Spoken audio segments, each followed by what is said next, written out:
What up? What up? You guys want to hear that again?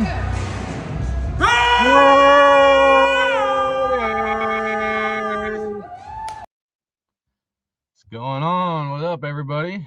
James Furpo in the house. What's up, big dog? How you doing, man? That was when my wife and I went to Vegas a little while ago, like early December. Got to go on the Raiders trip. So I don't know. For some reason I can't get this picture to upload, but let me turn the brightness down. I'll show you. I got a picture right next to Max Crosby's locker. So you can see 98 Crosby in the background. I'm not wearing my Raider gear. I did that on purpose because I went on the stadium tour and I told the people, like everybody there, I was like, until the Raiders fire fucking Pete Carroll, I ain't wearing nothing, dude. I ain't wearing no Raiders gear. Doesn't mean I'm gonna stop being a Raiders fan, but I'm not wearing my Raiders gear until you guys get rid of this old motherfucker. So, and they did, and made me happy. But that was my little way to protest, you know.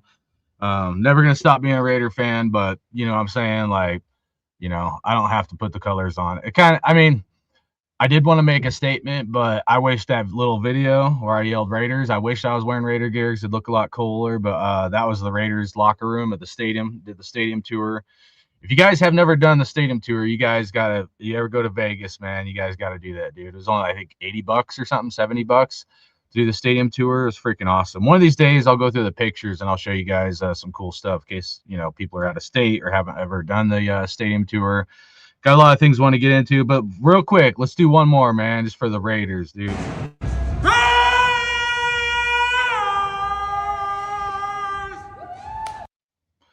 So when they were doing the stadium tour, I made like waited till everybody left, and I'm like, I'm gonna make sure I yell Raiders up in this fucking locker room because like, what are the chances you're ever gonna be able to like, you know, as a fan, just yell Raiders like that in the Raiders locker room that they go to, you know, during games and stuff. So, but that was cool. Yo, Raider critique, dude. What up, big dog? Fuck, dude, I ain't seen you in a minute, bro. How you doing, man?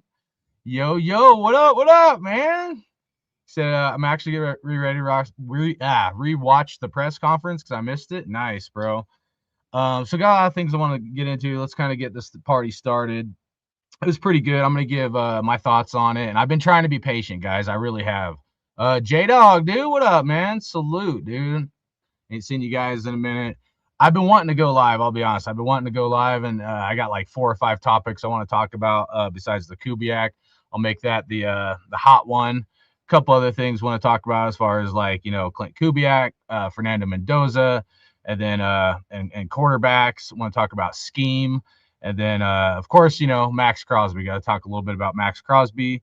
So you said you're at a doc's appointment? Oh, nice. Hopefully everything's okay with you, bro. You and your family. What up, man? Ain't seen you in a minute, man. How you doing, Gabriel? I've been all right, dude. Just you know, been a little rough these last couple months with my mom passing away, bro. But trying my best to keep my shit together, man. So, but it's cool, man. It's all. I mean, it's not cool, but just trying my best to stay positive. So, but enough of that. All right. Got some topics here we'll get into. All right. So Klint Kubiak. All right. So I'll tell you guys where I stood with the coaching carousel. Not trying to be a Monday morning quarterback, but I'll just be honest with you guys. Always try to be transparent. You know, most people know I'm a big Gruden fan. My 2 options were either Klint Kubiak or John Gruden. I know I'm alone on most of that, where most people didn't want John Gruden, and that's fine. Like, I get it, you know.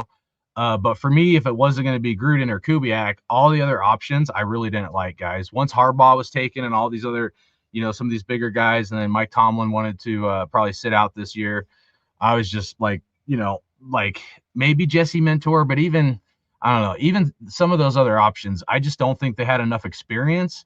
And then I think their background, like their resume, I just don't think is enough to run, you know, a team. And some people will look at that with Klint Kubiak, but there's several reasons why I really like Klint Kubiak, and I'm actually one of the rare off seasons I'm optimistic. But here's my criteria for this, okay? You know, I did want to come on here and bash Tom Brady for multiple reasons, but here's what, like, I'll try to give him a chance. Like, I'm trying, guys. I am. I'll try to give Tom Brady a chance, but here's my thing, dude. Like, actions, dude. Actions speak louder than words. And so for me, like, I want to see what the fuck you're going to do. I'm tired of these guys coming in and running their mouth and blah, blah, blah. What the fuck are your actions, right? So for me, the first action is hire the right coach, which to me was Klint Kubiak or John Gruden, okay? For me, it probably been first Gruden, but there's some negative things about Gruden. As much as I might be a Gruden supporter, besides the draft picks, there is some things with Gruden, but to put it like clear, get the coach right and draft Mendoza. So we got one checked off, okay, right? Kubiak. We got Klint Kubiak as the head coach. Next up on the docket, and I'm not giving participation trophies to nobody, guys. Everybody else can do that shit. I'm not doing participation trophy football, dude. That shit does not work. So that's just me, though. I'm excited. I'm happy. But step 2 is you got to get Fernando Mendoza, dude. Enough of this talk about, oh, we should get Lamar Jackson and, get this other washed up fucking quarterback or run it back with Geno. We cannot do that dumbass shit, dude. So get the right coach and get Mendoza. Those are, and free agency is part of it. But to me, the two deal breakers for Tom Brady, if I'm going to give him any respect in all of this shit, is you better not fuck this up. You will set this franchise back 3 to 6 years. And look, I'm a big Aiden O'Connell fan. I like him. I think he can be successful. But the thing with even that is I'm also not an idiot and understanding that as much as I might like O'Connell is not as good as Fernando Mendoza. Like, I like Derek Carr, and there's some talk about Carr coming back, but Derek Carr is not as good as Fernando Mendoza. He's just not, guys. I like those guys. I love Derek Carr, but and part of me would like a Derek Carr return, and that story. But there's another part of me that just like, we got to make this work with Fernando Mendoza. And we're going to get into the quarterbacks and quarterback traits after we talk about the coach a little bit more. But there's a lot of low, like, I'll try to be nice, man, but there's a lot of low football IQ, in football fandom in general, not just the Raiders, especially the Raiders, I feel like at times, but overall in the NFL about quarterbacks and QB traits and what we should be looking for. And we'll get into that here in a little bit. So Raiders 07, what up, man? I seen you, man. Hopefully doing good, bro. Even McDaniels got 6-year deal. A 5-year deal for Klint means nothing if he's not here for 5 years. I'm optimistic he will work out, and I hope so. Yeah, bro. We'll get into it here in a hot minute. Hopefully doing good, man. Oh, Raider Ben, dude. Salute, dude. All right, hold that. All right, I got to say this while Ben's in here. I don't know if he's going to bounce out, but shout out to you, Ben. Hope you're doing good, bro. Love you, man. Now, I'm not on we'll get into the Max Crosby thing in a minute, but I'm going to say this right now because I got to call Ben out. All right. If Max Crosby gets traded, Raider Ben was the first person. Everybody's saying they're the first person like talk about, well, I want to trade Max Crosby. All you guys are full of shit because Raider Ben was the first person in Raider Nation that said we should trade Max Crosby. And I'll tell you that because when Raider Ben said that, I was like, you're high on fucking crack, bro, in a loving way. It was like 2 years ago. Raider Ben was like, hey, we should consider trading Max Crosby. I was like, whoa. I'm like, that's pretty fucking crazy. But if we do end up I don't want him traded, but if we do end up trading him, the first person in all of Raider Nation, I'm going to call it like it is, it was fucking Raider Ben. And I don't mean that in a negative way. Like, even though I'm not for trading Max Crosby, I'm just saying if it happens, there was one guy out of all of us, everybody trying to claim first. So I was the first one to say, no, you guys weren't, dude. Raider Ben said that shit like 2 years ago, bro.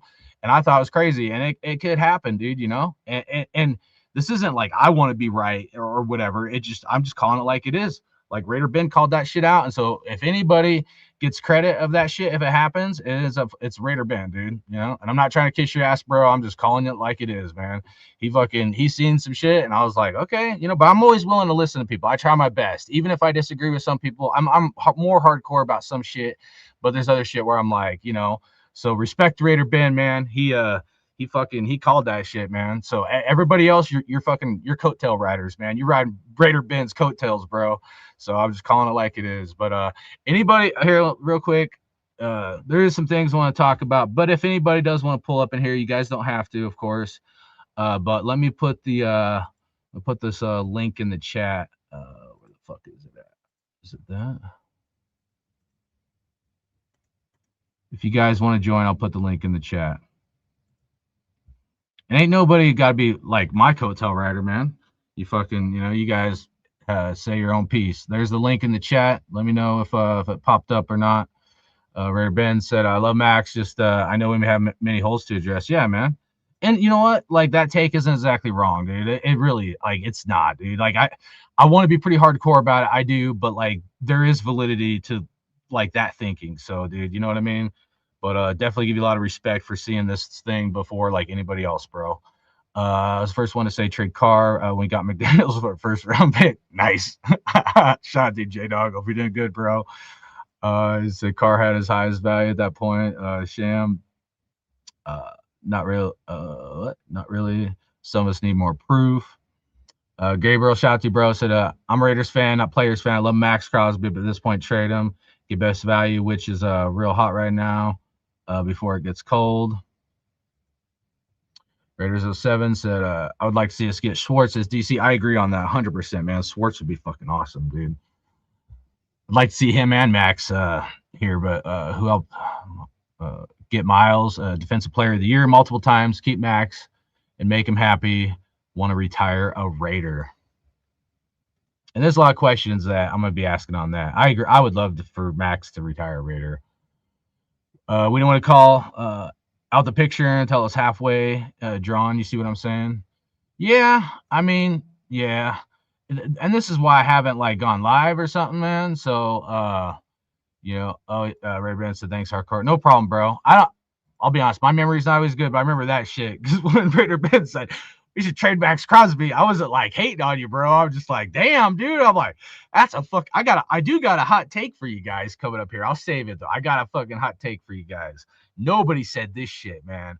And I'm actually pretty fucking genuine about it, but we'll get into that in a minute. Just want to get warmed up here, see how you guys doing, dude. I'm a little rusty and shit. What did Gabriel say? We're in no position to win right now, so we wasted his career with Raiders. There's validity to that. There is, man. You know what I'm saying? So, all right, Klint Kubiak is a Raider. You guys want to hear the Raiders chant again real quick? When I went to the Vegas.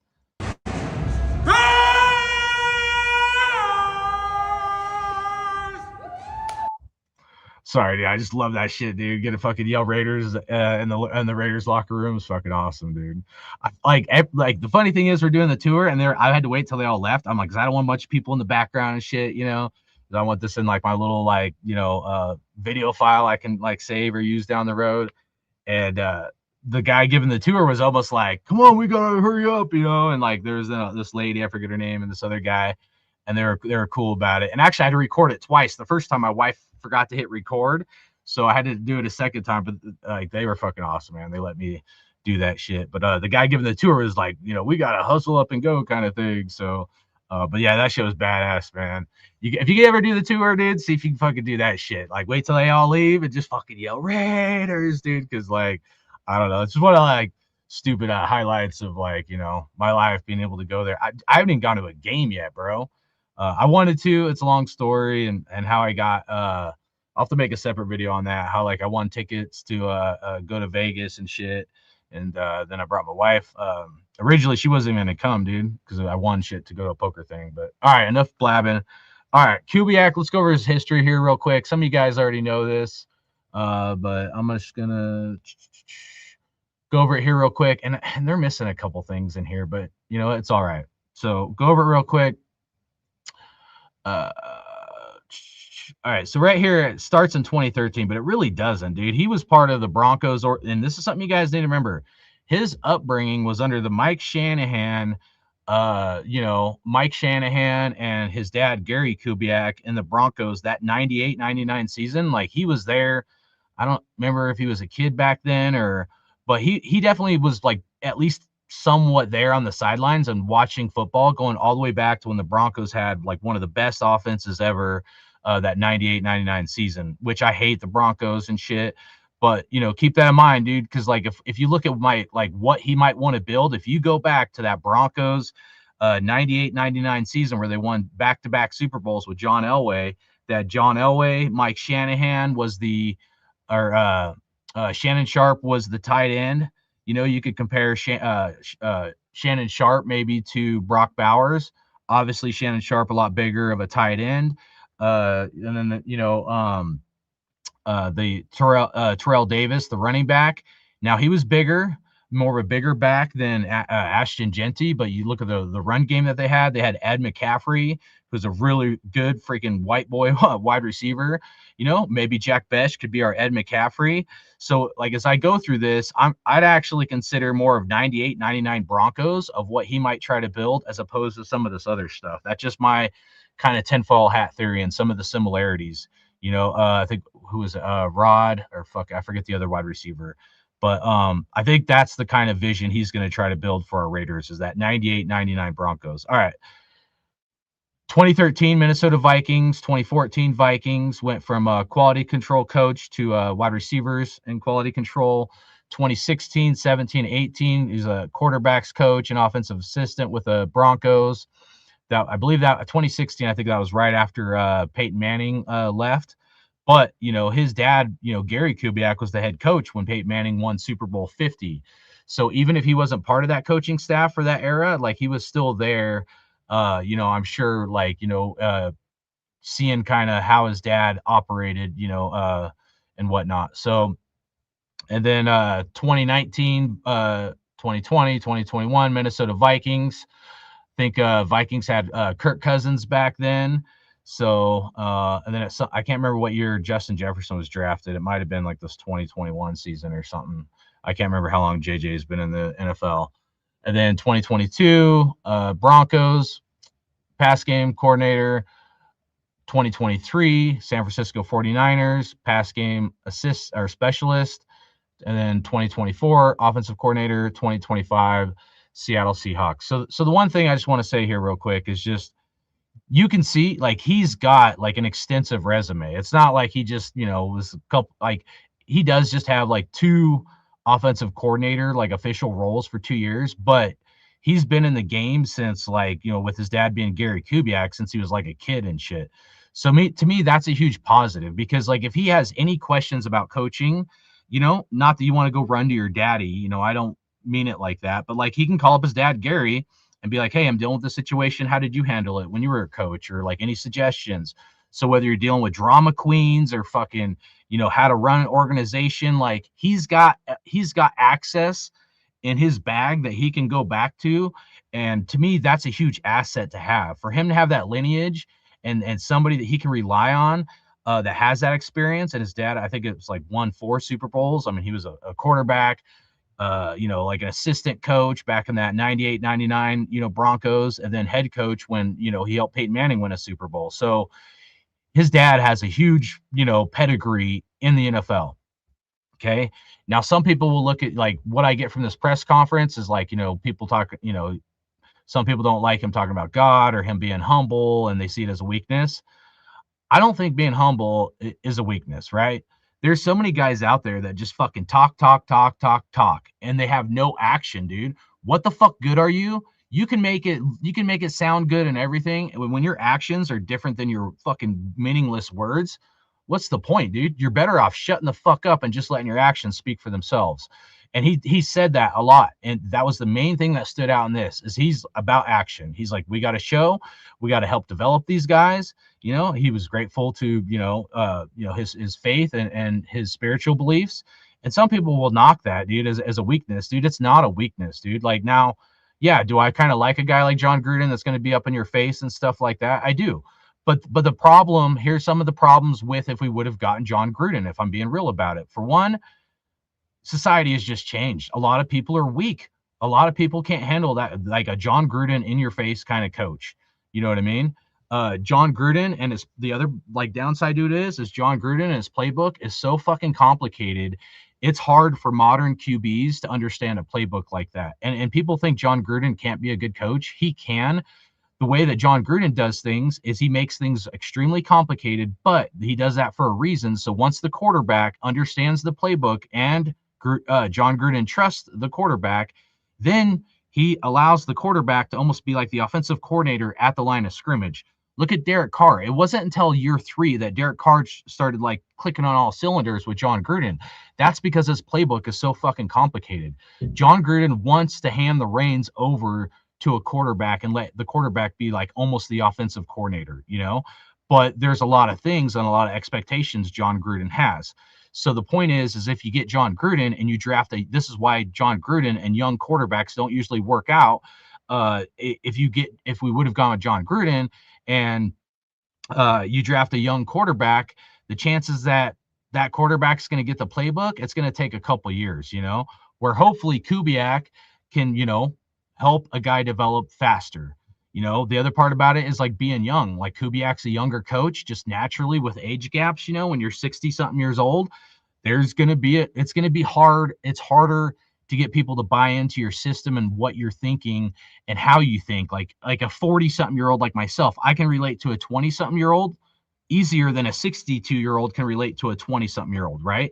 A 30 something year old can relate to a teenager probably better than a 60 something year old. It's just the way that we evolve through life. So that's the positive part. Last thing, or there's a bunch of things, but like one of the last things I'll say about Kubiak, why I'm so like optimistic about it is scheme. Scheme is so important in the NFL.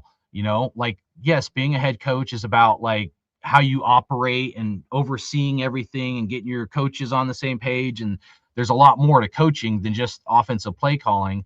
But to me, having the right quarterback with the right offensive coordinator is so important, and it's so like missed.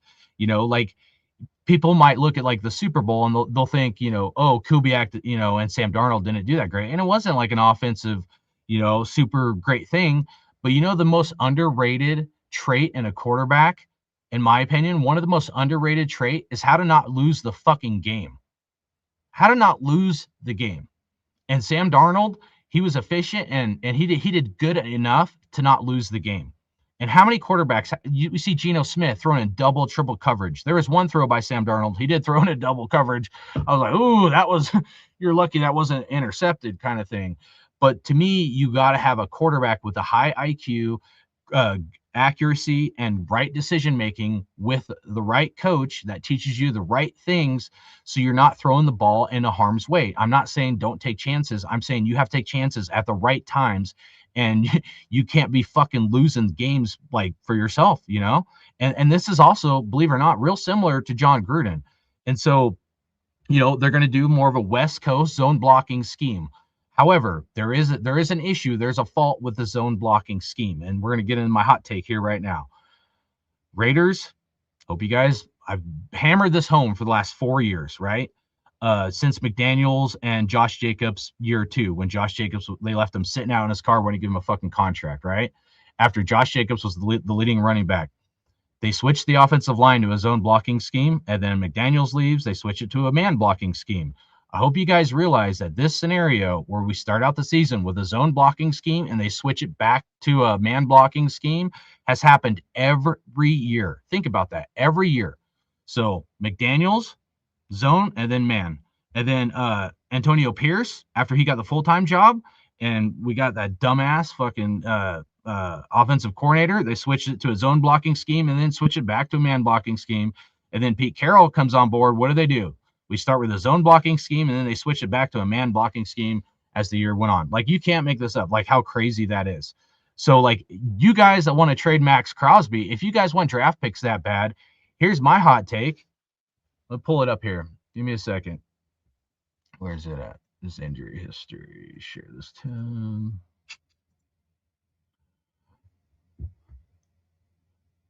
And it's going to sound nuts because most of you guys won't agree with me, and that's fine.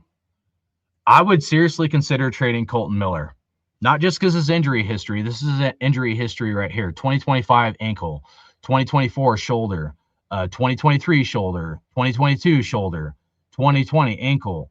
My issue with Kolton Miller is that he's not a zone blocking scheme tackle. He's good, and he can be great. He has potential to be great. Kolton Miller is not a zone. He does not fit a zone blocking scheme. And it sounds crazy to trade your best asset on your offensive line when that's the thing that's the most fucked up with our team. But if we want the Klint Kubiak scheme in the system to work, Kolton Miller's not the guy, guys. He's just not, And with his injury history, I would seriously consider trading Kolton Miller. You guys want more draft picks? You guys want to build this team? I would trade Kolton Miller before I'd trade Max Crosby. Not because I don't like Kolton Miller, not because I don't think he can't be good, but between his injury history and we just gave him like a big contract, he doesn't fit zone blocking, dude. Like, he is the weak link on a zone blocking scheme offense. You have to be more athletic, dude. And so, most people will disagree with me, and that's fine. I know it sounds fucking nuts, But that's my hot take. Fucking trade Colton Miller, dude. Let's get somebody else. You know, I'm not saying don't get a good left tackle, maybe free agency or something, and you give them a big contract. I'm okay doing that. But let's get somebody that's athletic enough that can do zone blocking. If we're going to do it, go all in. But if we're going to stick with Colton Miller, and that's supposed to be the cornerstone of your offensive line, we're doing this shit wrong. And nobody has said this. Nobody has said trade Colton Miller. And it sounds crazy, I know. And I like Colton Miller. It's not like I fucking have anything against him. If it doesn't fit the scheme and what we're trying to do, he should fucking go. And I hate to say that. I know 99.9% of people will disagree with me. He is not good at zone fucking blocking. And this is the one problem out of everything with Kubiak of why I have an issue with it. Now, if we would have got Gruden, he likes power, more of a power man scheme for the offensive line, and it probably could have worked, you know. But like when we drafted Colton Miller, I'm pretty sure we even started out with zone blocking, and they had to switch it to man blocking. And then Colton Miller did a lot better when we switched the offensive line to a man blocking scheme. So there's some huge question marks. So I don't want to be all fluffy like everything's great with Kubiak. We got to get the offensive line right. And where I'm at with all this, dude, like this is a rebuild. If they don't fit the scheme, move the fuck along, dude. Get the fuck out of here. You've been injured. We gave you a contract and all this shit, dude. It's just like, it ain't working out, man. It's just not. And that's my hot take. You know, Raider Benz was trade Max Crosby 2 years ago, and people are gonna come crucify me because I'm saying fucking trade Colton Miller, bro. But that's it. So, you know, there's more about Klint Kubiak and what I like. Maybe some of the similarities and how I think he can get the best out of these players. But the last thing I'll say is this. Do not take his humbleness as weakness, and don't take his weakness for kindness, dude. Like some of the best guys, man. Like I was infantry right here, dude. Some of the best and the most hardcore motherfuckers aren't like banging their chest about how fucking great they are. You guys know, like special forces guys, you know why those guys are so fucking elite? They don't say shit. They hold all that fucking shit in, and they let their actions speak for themselves. Actually, the guys that do the most talking fucking fade the fuck out, man. Through special, and this goes for Rangers. Like, well, Rangers are a little bit more cocky, but like most of the guys that are in these special operations, they're not big talkers, man. They're about action. They let their actions speak for themselves. So, like, as much as I like a Gruden, a guy that's going to bang his chest, and I'm kind of that way too, right? There's also something to be said about a humble guy that's not going to say shit. He's going to be a silent killer, and he's going to let the motivation within show through his fucking actions, dude. So there's multiple ways to like slice an onion or an apple. You know what I'm saying? So don't, you know, keep an open mind is what I would say to Klint Kubiak, and don't think that this dude doesn't know what he's doing or that he's not highly motivated. Because I've seen some guys, like some of the scariest fucking guys are the guys don't say shit, dude. You know what I mean? And you go swinging at him, you're gonna find out real quick how hardcore some of those fucking dudes are, man. I'm telling you, dude, those special forces guys, you just look at them and it's not like, yeah, they might be bigger and stuff, but it's right here, dude. It's in their fucking eyes. Like they're different. They're built fucking different, dude. It's funny to me because I look at those dudes and I can see the special forces guys, like, you know, because I live in a military town, Colorado Springs, Fort Carson, right? And I can look at these guys and I can see them a mile away. They're dressed like in civilian clothes. They look like everybody else, but I can tell these guys because they're wearing a mask. They're like crazy, but they pretend to be normal. I'm not saying Klint Kubiak's crazy, but I'm just telling you, sometimes guys are fucking crazy and they're wearing a mask to be normal like everybody else, but they're some of the most nuttiest motherfuckers like you will ever come across. And if you fuck with those dudes on the wrong fucking day, I pity your fucking soul. Because those guys are so highly motivated and they keep all this shit fucking bottled in, dude. You guys don't have no fucking idea, man. So I'll leave it at that, man. Let's get in the chat here. Go back a little bit. Sorry, I'm rambling a little bit, but and then we'll get into the quarterback and Max Crosby. But I want to read your comments before I get too far along.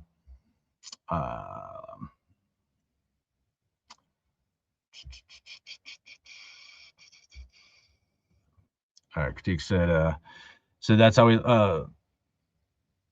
what's sad is how we lost Carr.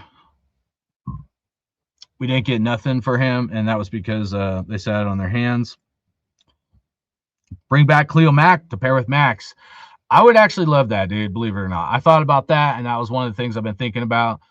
Depending on how much he would cost, if we get him for like maybe I don't know what he would take, 15 mil or something. Now, if he wants 20 plus mil, that's a lot. But if you take 10, 15 mil, fuck yeah, I'd bring back Mac, dude. That would be fucking awesome, dude. And remember, Khalil Mack was never a Las Vegas Raider. Like, he don't even know how good our facilities are and shit, right? Like, he had to deal with the Oakland, shit.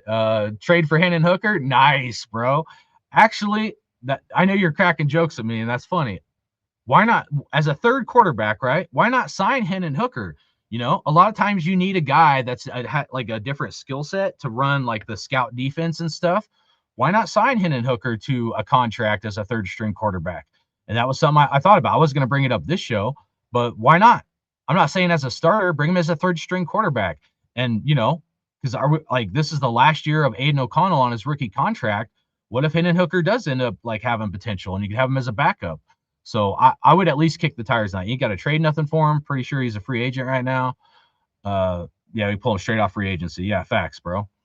Critique hardcore. I know we talked about not going anymore to Raider games in private chat. Are you guys down to do Raiders international series game in Mexico City or France?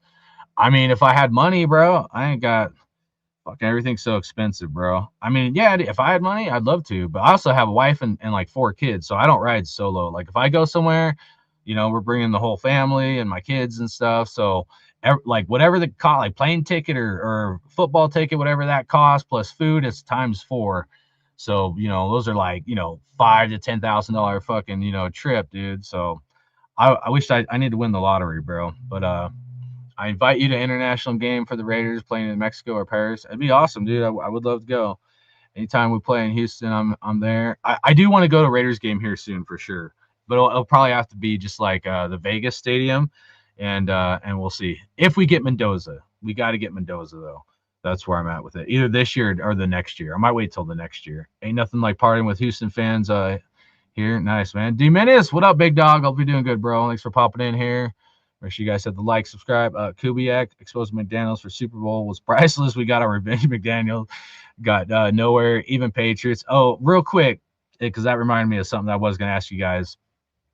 What do you guys think of Tom Brady not rooting for the Patriots? Patriot fans were pissed, bro.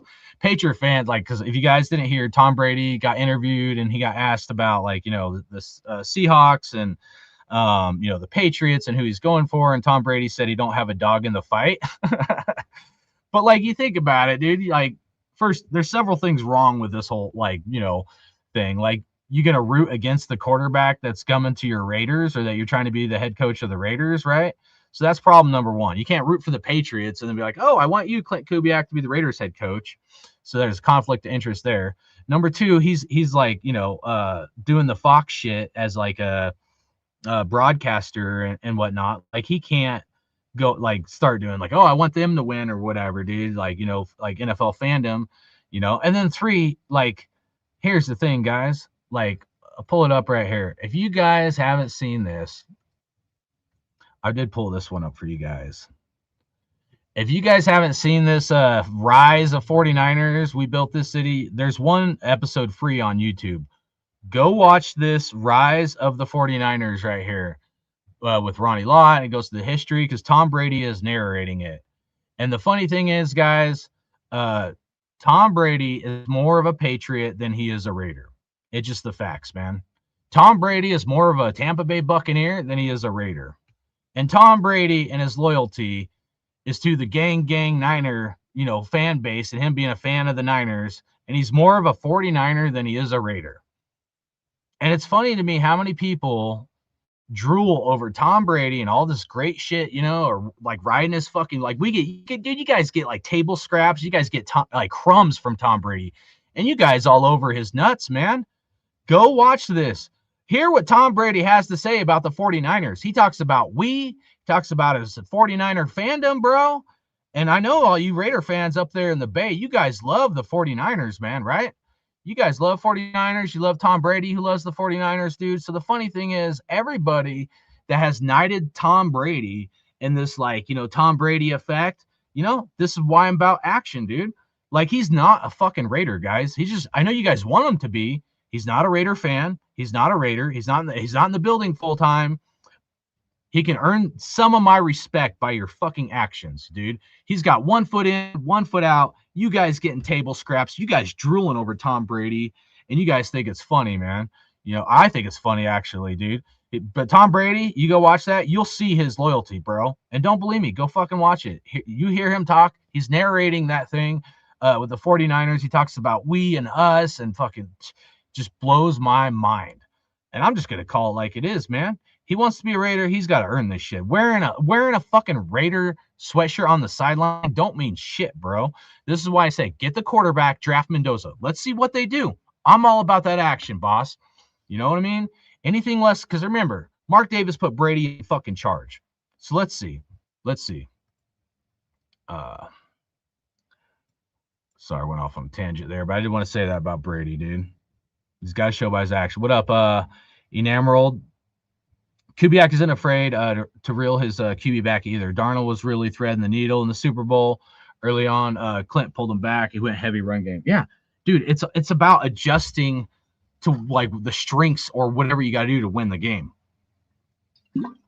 Not everybody can do that. Like people think everybody can do that. Scheme, having a game plan, executing the game plan is so important in football. It's the greatest team sport for a reason. And this actually will lead into my QB segment coming up here in a minute after I get through your guys' chat.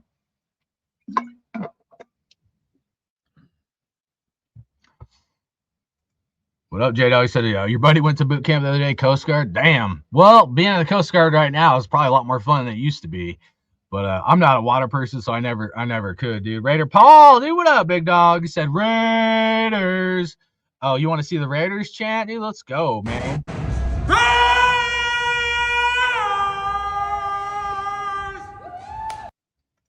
There you go. Shout out to you, bro. Hopefully doing good, man. Much love. Thanks for popping in here. Ooh. Said trade Max 2 first, trade AOC for a 3rd. Oh, dude, you're smoking crack, man. Let me see.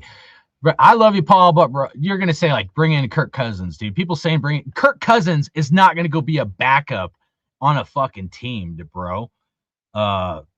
Who's gonna be your second string quarterback? You want to bring back Derek Carr? I don't know, man. All right. I'm just gonna say Mosh Thrash. What up, man? Hope you're doing good, bro.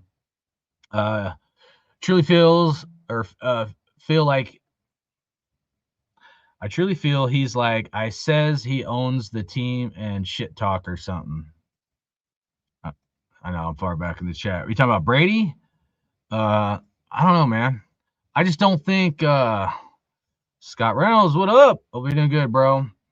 I gotta see it, man. But I'm not wrong. You can hate me, dude, for calling people out and shit about this Brady thing. But like, what has he done, dude? He hasn't done shit for us, dude. Some people act like Tom Brady won us 7 Super Bowls or 6 Super Bowls or even 1 fucking Super Bowl. Tom Brady hasn't done shit for us. You guys coattail riding, drooling over the slob and knob, and fucking he ain't done nothing. And I'm not trying to like be mean to people, dude, but like it's just the facts, man. Like, yeah, I don't like Tom Brady because of the tuck game and everything else. But the reality is, dude, he's a Niner fan. He's a Buccaneer. He's a Patriot. And putting on a Raider sweatshirt don't make you a fucking Raider, bro. You might want to be or think you are, but you're not. That shit is earned. These colors are fucking earned. And you know what? We'll see. You know what? And Klint Kubiak is about action. I'm about action as well. Always try to be that way. Let his actions speak for themselves. Let's see what he's going to do. Him and Spytech, they got one thing right. That's getting Klint Kubiak. That was the guy I wanted, okay? Number 2, I mean, we'll get into free agency, and there's going to be some stuff within that. But number 2 for me, the big one, is Mendoza. If they don't get fucking Mendoza, these guys, I'm going to fucking smoke both their asses, dude. I swear to God. If they do not draft Fernando Mendoza, they're fucking done, dude. Absolutely fucking done. I swear to God, dude. And that's when, all right, let's get into the quarterback shit. So, all right. Gonna get some people. All right, so War Reb pops up in here sometimes. He was in the chat earlier in the Raiders thing, and he has some interesting things to say over the years. For the most part, I'm cool with him or whatever. But there's some people that have really fucking low football IQ, and I make cracks about like, oh, if someone don't run a 4.2 40, then people don't want them. I say that for a reason. You know, it like we've gotten to a point where people have their priorities all fucked up when it comes to evaluating quarterbacks, dude. And I'm going to prove it right here. I'm going to prove it right here. We'll start with 2023 quarterbacks. Fuck it. We'll go in reverse order. We'll start with 2025 quarterbacks. And you guys are going to see a common fucking theme here. And real quick, this is not, my issues isn't just because of this. There's other shit, but I'm just going to show you starting out the high risk, high reward. It's not even that high of a reward if you get a super mobile quarterback or some of these quarterbacks. And let's look at the injury history of some of these quarterbacks. So let's start with this last year. Look at all these fucking quarterbacks hurt. And yeah, not all these guys are mobile quarterbacks, but you're going to see a common fucking theme here, guys.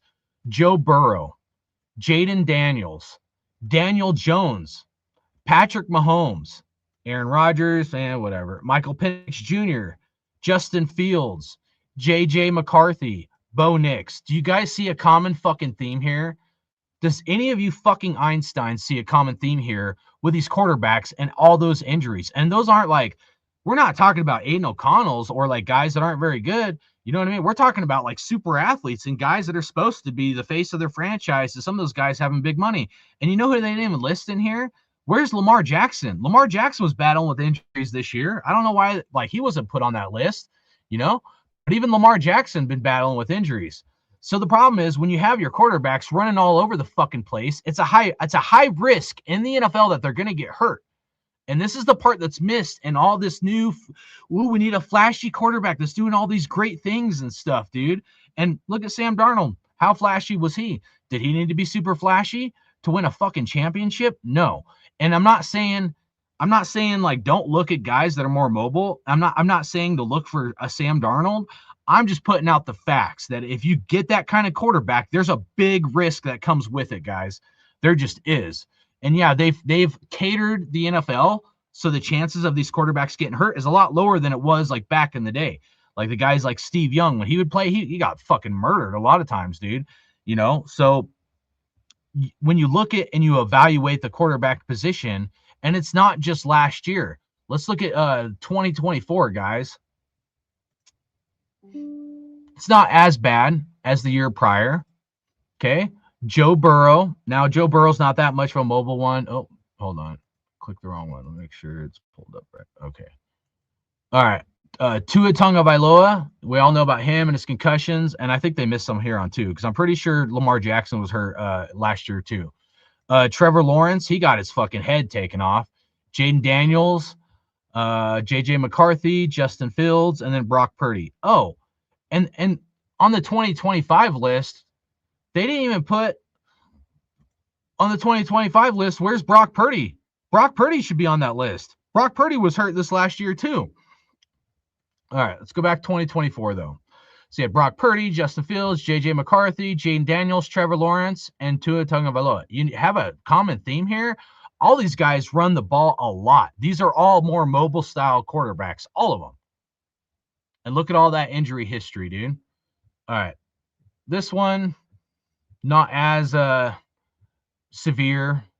And I think they're missing some too, but whatever. I didn't have time to do the research. I was trying to pull it up. But 2023 injuries, Aaron Rodgers, Joe Burrow, Kirk Cousins, Justin Herbert, Deshaun Watson, Anthony Richardson. Everybody was in love with Anthony Richardson. You guys remember that?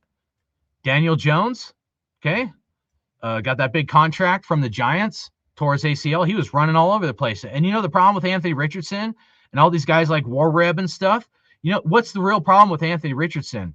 His footwork is fucking terrible. His arm throwing mechanics is terrible. His accuracy is terrible. And what's his football IQ? What's the likelihood Anthony Richardson can read a fucking playbook? You know, let me ask you guys this. If you look at and you evaluate a quarterback position, what are the top traits that a quarterback should have? If you sit there and I would ask you, what are the top traits a quarterback should have? And then number two, I would say, fix my screen there. Number two, after you look at the quarterback traits, what's the most important? What are your top 5 traits? There's like 8 to 10 quarterback traits you should consider. So at what point do you put athletic ability above the other traits? If you look at a quarterback and you say, I like that guy, what's number one? What's number two? What's number three? If you look at mobility and being athletic, how do you rate mobility and being athletic above other things? And that this is my problem with the NFL and NFL fandom today. We put mobility and like athletic ability and being able to run the ball way the fuck up here. Like we'll put athletically like number one or number two, and that's wrong in my opinion. This is the shit that pisses me off. It's like it should be like 5 or like 7. Athletic ability should be way down here, and all the other traits should be way up here. And I'll tell you what they are, because I have a big list of them. And you guys tell me what you guys think. I'm going to read them off to you. I'll read it twice. How about that? Because it's a long list of QB traits you should look for in a quarterback. Okay? I don't care what color they are. I don't care how fast they run. I care about these things that I'm going to tell you guys right now of what you need to look for to have a successful quarterback to win a championship in the NFL. Leadership, work ethic, and all these as I go down them, they can all be broken down. You can go into leadership and what things you look for in leadership. You can go to work ethic. What do you look for in work ethic? I'm just giving you the base, and then they all break down under that. But all right, start over. Leadership, work ethic, football IQ and being able to read a playbook, throwing accuracy, mental toughness, physical toughness, team player, and coachable. That's important. Coachable. Footwork and throwing mechanics. Really, footwork should be one category and throwing mechanics should be another. Decision making. Command offense, pre-snap, and audibles. Meaning being able to do audibles and read defenses pre-snap. Clutch factor under pressure. Something that's almost impossible to weigh or measure is a clutch factor, like somebody under pressure that they rise to the fucking occasion, like Fernando Mendoza did all through the NCAA playoffs, and like Tom Brady did, like Peyton Manning did. Certain guys have a clutch factor. It's just like they just randomly turn it on and they fucking have a clutch factor gene.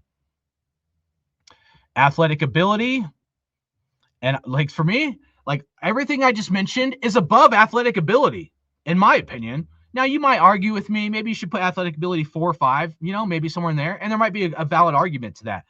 But, all right. Can run when needed, but that's not the first reaction.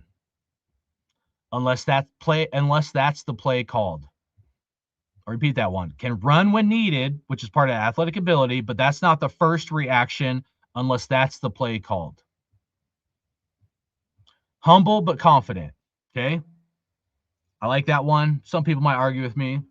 And to me, Mendoza has all the traits that Brady has said he has wanted in a QB over the years. Over the years, Brady's talked about quarterbacks and traits that he wants. I think Fernando Mendoza has all those traits I just mentioned. And I think Tom Brady, over the years, has talked about traits that he looks for or he wants in a quarterback. And I think Fernando Mendoza has all that stuff. And the one thing you might be able to knock is that athletic ability somewhat. He's not as athletic as other guys, but he's like top notch on all the other things that make a quarterback be great. And I said, give Raider Nation our QB that can develop and mold to be our QB and not someone else's leftovers and retreads. This is important, guys. This QB situation is the difference between us being in misery for another 5 fucking years or winning a championship in 3 to 6 years. Like the Raiders going on a serious Super Bowl run in the next starting year 3 through year 6 from now. Year 1, you should be in the, it's a developmental year. Not going to be too critical this next year. I want to see good football. I want to see competitive football. I want to see growth in Fernando Mendoza. I'll be patient, okay? I will. As hard as it is, because I'm a real impatient guy, like John Gruden once said. Year 2, we should be in the running to make the playoffs. Year 2, Fernando Mendoza, we should be in the running to make the playoffs. And anything less than that would be a failure. Year 3 of Fernando Mendoza and Klint Kubiak, you better be in the running for a Super Bowl. If you're not in the running for a Super Bowl by year 3, we fucked up. We definitely fucked up. And that's This isn't like, I'm not asking too much. This is realistic. Most like rookie quarterbacks or young quarterbacks, they hit their prime in years 3 through year 5. And that ironically works out to ages like 27 through 30. That's when I was in my prime, like physically as a man, is in my late 20s, dude, you know? So, and it's not like you 30, you hit somewhat of a wall and start going down, but it's not, you know, you could still do it, just not like you could, you know, at age 27 and whatnot. So you think about it like that. Fernando Mendoza and the Raiders should be in a real contention to make some Super Bowl runs, like meaning deep in the playoffs and a chance to win a Super Bowl in years 3 through 6, which ironically works out. We're in year 2026, right? So the next Super Bowl is Los Angeles, 2027. Okay. 2028, the next Super Bowl is in Atlanta, Georgia. And then where's the Super Bowl in 2029, year 3, guys? Right now, the Las Vegas Raiders are in high contention to have the 2029 Super Bowl. That would be the 3rd year of Fernando Mendoza. Think about that. Think about if we get this shit right. We could actually have a chance to be a home team in our stadium and win a Super Bowl in our stadium. And if they do, if it happened, it's 3 years long. It feels like eternity from now. But if it happened, somebody from the Raiders needs to go plant our flag back on the middle of that fucking field and take back our field that the Chiefs won a Super Bowl in and fucking planted their flag in the middle of our field. I don't give a fuck who it is. Me as a fan, maybe I should as a fan. I'll just go like fucking streaking in the middle of the field with a fucking flag, fucking plant that shit, dude, or something. Get my fucking ass tackled and fucked up by the police. But somebody needs to fucking do it. But, you know, this isn't unrealistic. Like, we have a lot of holes, but there's things we can do to 3 years from now. We're in a strong contention to make the fucking Super Bowl. So again, I'll go through the list one more time. You guys tell me if you really take off your personal tunnel vision hat. I got to have an Anthony Richardson who has terrible throwing mechanics, terrible fucking footwork, and some of these like mobile guys, they do. This is my issue with them. If you take off your goggles and you're like, oh yeah, they don't run fast. There's more to being a quarterback than fucking running fast, guys. There just is. And if you guys don't see that, you guys either have low football IQ, you choose not to look at the facts, or you're just trying to fit your narrative, dude, and your agenda. For me, I don't care if the dude runs or not. I'm going to look at like accuracy, throwing mechanics, footwork, like decision making, like all those things are more important to me than someone that can run over the field. Now, if someone runs, can that be a positive to some degree? But look at the injuries, dude. It as you guys like to say, it is what it is, man. It just happens. You get injured doing anything. You get injured driving to work. True, but you have a much higher risk when you're running all over the place like some of these guys, like Jane Daniels. Yeah, it'd be great to have a quarterback like that. But what was the concerns with Jane Daniels coming in the NFL? You guys want to say Aiden O'Connell's got a like injury prone. What about fucking, Jane Daniels? Everybody said he was too small. He was going to get his fucking head knocked off. Well, so far it's turned out to be true. What about Kyler Murray? All you guys that wanted midget fucking Kyler Murray, how's he doing? Playing Call of Duty and stuff. What's his play calling decision? What's his accuracy? Like, what's his leadership, dude? Like, what's his football IQ? It's fucking terrible, bro. This is the whole, and the physical, like, height situation, not being able to see over the offensive line. This is the issue I have with modern football fandom, dude. And people rip on me. I'd rather have all these traits than the other shit. So I'll just read it off and then we'll move on to the last topic. Leadership, work ethic, football IQ and playbook, accuracy, mental toughness, physical toughness, team player and coachable, footwork, throwing mechanics, decision making should be higher on the list. These aren't exactly in order, but I just wrote them down as I was thinking about stuff. Command of offense, pre-snap, and audibles. Clutch factor under pressure, a really important one. Clutch factor under pressure. Athletic ability, and then can run when needed, but that's not the first reaction unless that is the play that was called. And then humble and confident, you could throw that one out. I mean, humble and confident, that's just like kind of a plus for me. Doesn't mean it has to do it. And if you guys evaluate it that way of like an actual high football IQ of what is needed to be a leader and to be a quarterback in the NFL, like Fernando Mendoza has all those things. And guess what? Athletic ability is down here. Leadership, amazing. Work ethic, amazing. Football IQ. The dude was going to go to Yale, dude. His football IQ is off the fucking charts.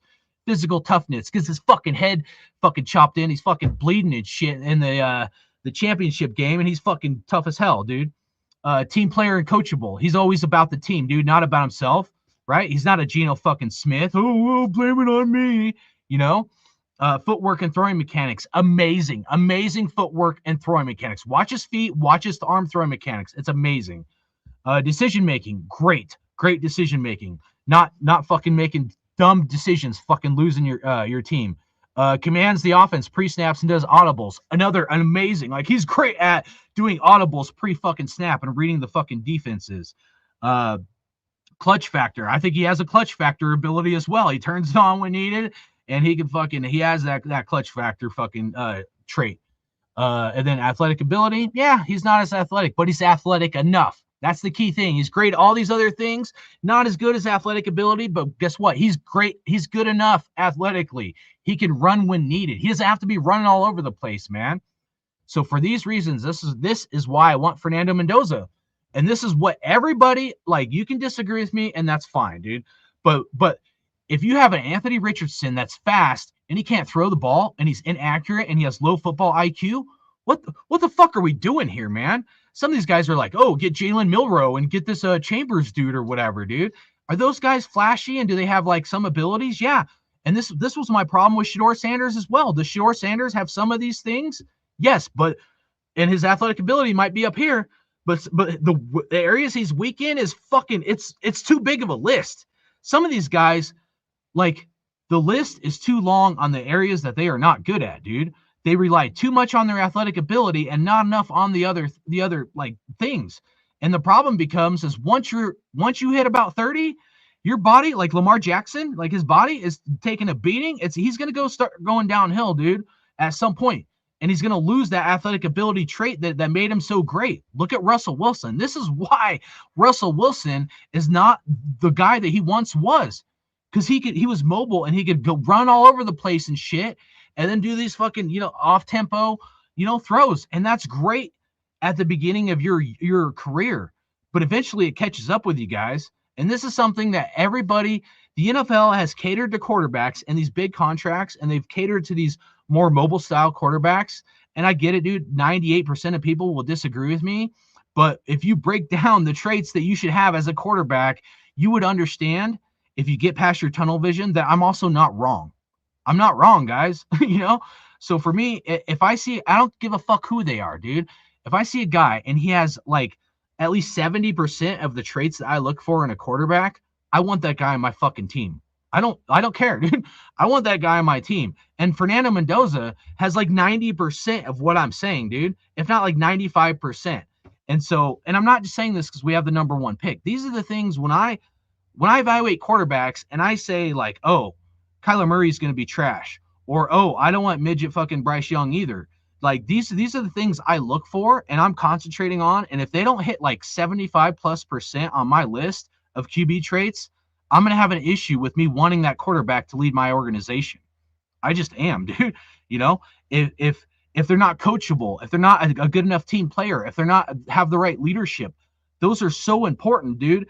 In the quarterback position, this isn't a middle linebacker or a defensive lineman position. Like, you have to have higher expectations. Your list that you have to have a successful quarterback has to be more like heaviest head that wears the crown. This is it, guys. And I'm probably missed some stuff. You could probably come up with another 4 or 5 traits or something, and someone could come up with some stuff where they're going to disagree with me, and that's fine, dude. I get it, because I know there's people that don't want Fernando Mendoza, but people will say this: Fernando Mendoza is not athletic enough. So because he's not athletic enough, he's ass. And they flip it. They say Fernando Mendoza shouldn't even be a first-round pick. Oh, if you compare Fernando Mendoza to the last year's draft, the draft before, and the draft before that, he would be like 10th on the list. Bullshit, dude. To me, if you look at what's really needed and required from a quarterback, that is horseshit. Now, he might be 4 or 5 on the list of all the other quarterbacks, but maybe he's actually, if you evaluate the quarterback position correctly, it might be like he's like 3. You know what I mean? Like, it's probably a lot better than people are trying to say.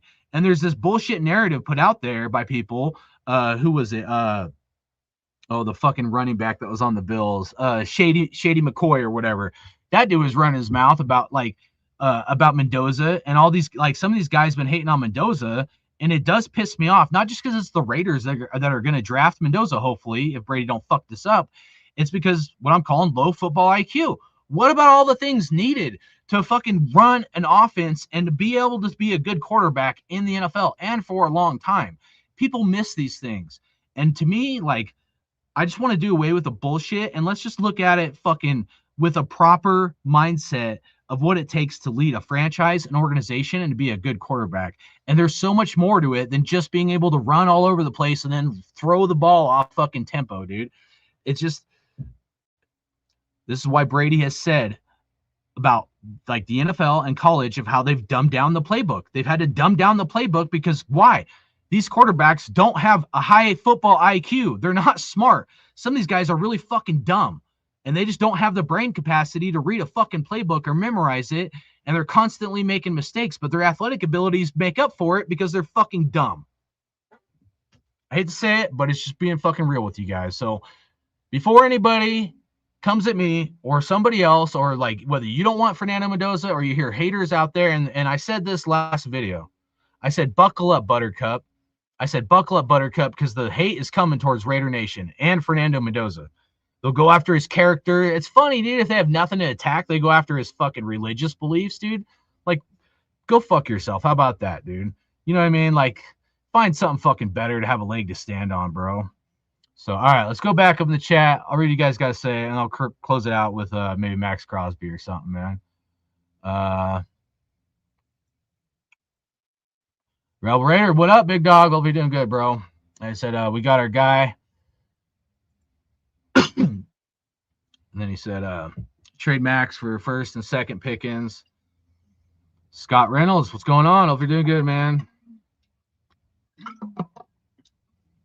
He said, I don't think Max wants out, but if he does, get the bag. He cost us a Super Bowl in the year of the Tuck game. Brady, yeah. That makes me fucking nauseous thinking about it. He said, I can't type. I feel Brady owns us. Pretty sure he meant as a joke and not caring. Just my opinion. Thrash, I don't know why I changed my name. Oh, Thrash, right on. I remember you, bro. Yeah, I don't know why I did either. But yeah, shout out to you, Thrash. It's been a minute. Hey, G Raider in the house. What up, big dog? Hope you're doing good, bro. Jackson Dart missed a lot of 2025 season. Yeah, why did they miss put Jackson Dart up there? You're right. And there's some I'm missing. So if you guys remember some that I'm missing about the mobile quarterbacks who've been hurt last 2 or 3 years, let me know. You know, Richardson bust, but everybody was hyped up on him. That's the thing. And I'm not saying he can't develop to be a good quarterback. I'm just saying sometimes we, as football fans, we got our priorities fucked up, man. We really do. How we been this brainwashed, dude? That's what I want to know. How we been this? We've all been this fucking brainwashed. We all want the 4.240 fucking quarterback. We forget all the things needed to be successful and to win fucking championships, dude. So I just think we got all this shit fucking backwards, man. The 40 wall is real facts, man. I said 2030, like 4 years ago was our year. Everyone said it was crazy. Hopefully it's 2029, man. I'd like to see that Vegas Super Bowl, bro. I'll do it for 20K. Nice, man. Let's go. I think Mendoza should set and learn system and NFL for a year behind any other vet that knows the system, can mentor him. Well, and that's the thing I probably didn't hype on or, mention enough is how well the scheme between Klint Kubiak and Mendoza, is going to mesh. Dude, it's going to be fucking good, guys. I'm telling you, dude, this is like the perfect meshing, dude. Now, look, I like John Gruden, right? I've been very open about it. If we didn't get Mendoza, let's say you had Lamar Jackson. A Lamar Jackson and a John Gruden would not work. I'll tell you guys that right now. Personality clash. John Gruden probably is not going to fucking call the right plays for Lamar Jackson. So there's certain situations, no matter if I like Gruden or if I like Lamar, you got to have the right coach, the right system, the right scheme for that guy, And I'm not saying Klint Kubiak couldn't coach Lamar Jackson or something like that either. But I think the system, the scheme that is best suited for Klint Kubiak, what he likes to run, what he likes to do, and Fernando Mendoza is going to be like a match made in heaven, dude. I really do. I think it's going to be fucking. It's rare you're going to find a quarterback and a coach that mesh together this well, not just their religious beliefs and personal stuff, but them both being humble type guys. Like there is a huge aspect to the personality aspect I'm talking about, why it's going to work out. But just the football IQ and the strengths that Fernando is good at is also the strengths that Klint Kubiak is going to be good at calling plays. Namold said it'd be stupid not to draft Mendoza. He has a lot of moxie when you need to be a successful QB. Yeah, facts, bro. Yeah, no, you need a guy that's, you know what? Like, the interviews and it being dorky, I don't care about that, dude. Klint Kubiak being humble and stuff, dude, like, I like more, like, humble people sometimes, but, like, just show me, dude. Like, if you put on the pads and you turn into a fucking killer, dude, I'm all about it, bro. Let's do it, man. Tyler is shorter than me, and I'm average height. Oh, Kyler. Yeah, dude, it's crazy, man. You can't. The problem is, dude, like, you guys think I'm being mean. The problem is you can't see over the offensive line when you're that short, man. You have to roll outside. You constantly have to roll outside, which then limits you and your offense because you're constantly rolling outside to be able to see. Now, is rolling outside good for at certain times for certain plays? Yes.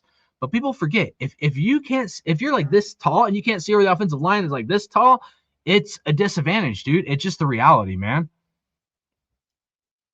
When was last time RPO QB won a Super Bowl? Can we even name one?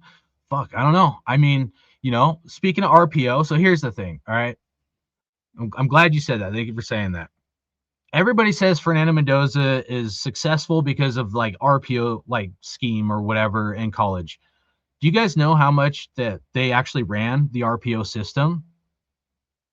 How much did Fernando Mendoza and the Indiana their football team did they run the RPO system? It was only like 25% of the time. I think it was the Chiefs this year ran the RPO system like 18 or maybe it was like 20%, somewhere in there, 18 to 20% of the time. And some NFL teams run the RPO system more than others, but this is what pisses me off with the NFL fandom, guys. People say Fernando Mendoza, people try to act like Fernando Mendoza was running the RPO system like 90% of the time. That's just not facts, dude. People are making shit up to fit their fucking dumbass agendas and narratives, dude. Fernando Mendoza only run the RPO system like 20, 25% of the time. So go figure, dude. People just like make shit up. And then because one person says it, everybody turns it into facts and they're just talking out of their ass, dude. Like Shady McCoy, dude. That fucking dumbass, dude. So yeah, Fernando Mendoza ran the RPO system about 25% of the time. There's a weakness to Fernando Mendoza. They ran the shotgun a lot. It was like 97% of the time or something. So Fernando Mendoza being under center is going to have to fucking, be something he's going to have to work on. But I do think he'll be able to do it. AG said, even the QBs that went to Cal, Rodgers, Goff, didn't have good seasons because of coaching staff. Yeah, facts, man. I mean, coaching's such a huge thing, man. Such a huge thing and scheme. Wish Ty Simpson did get hurt in the game against Indiana. We didn't get to see his best play. I watched him all through high school and college. He's a hell of a player. I thought he came out a little bit early. I thought he should have stayed another year, Ty Simpson, for the Alabama. But, he probably came out because there's going to be a lot more competition next year. So he'll probably be quarterback 2 or 3 taken off the board. After seeing more in the playoffs against University of Indiana, he said, I saw more red flags. Yeah, he didn't do good, that's for sure. Sure Moore is smart to stay in Oregon for another year. Yep, facts. And great decision he made, to stay in Oregon. Mendoza, a great option now. I like it, man. I really do, dude. If we get Mendoza, I'm very optimistic about the future of this team. He's got so many things to be positive about, dude. He really does. And I'm not just trying to say that because we have the first pick. I'm telling you, I look at stuff differently than most people, dude. The best games Mendoza had was against the best college teams, great defense, Ohio State and Miami. Yeah, no, he balled out. Like like the clutch factor, like I'm talking about, when everything was on the line, he fucking produced, man. It was nuts. It was pretty nuts. A lot of people probably underestimated him. And you know what? I like that about him too. Everybody underestimated him. People are even going to underestimate him now. What are the Raiders known for? Being the underdogs, being underestimated. We're going to get a quarterback that's highly underestimated, and I said this last show, I'll say it again. How many drafts has the NFL had where they will pump up a guy like Kyler Murray, Tua Tagovailoa, although I did kind of like Tua a little bit more than, Bryce Young and Kyler Murray, but they'll pump up guys every year. And now all of a sudden, whether it's the Raiders because we have Fernando Mendoza or because he's not like running a 4.2 40, right? He's not the super athletic guy. Now all of a sudden, he's not a great quarterback. When was the last time you guys can remember a lot of the NFL media docking the first overall pick in a draft out of the quarterbacks? Think about that. You go back last year, the year before that. How many times over the last 5 NFL drafts has there been like I don't want to say mainstream, but a big narrative that, that quarterback that's going to be drafted in like in the first round, the first quarterback taken off the board, let alone the first overall pick in the draft? When was the last time you seen like media start hating on a guy? I mean, can you even think of a time? I mean, Panthers get Bryce Young. Oh, what a great pick. He's going to be great. Caleb Williams. Oh, what a great pick. Trevor Lawrence. What a great pick. Kyler Murray. What a great pick. Now all of a sudden, whether it's Mendoza or the Raiders or both, now all of a sudden, oh, it's not a great pick. Oh, if Mendoza was in some other draft, he's not that great. Unfucking real. This is the bullshit in our society. Why I fucking hate people, dude. I really fucking do. So many people, you're full of, like, so many people just fucking really fucking piss me off, man.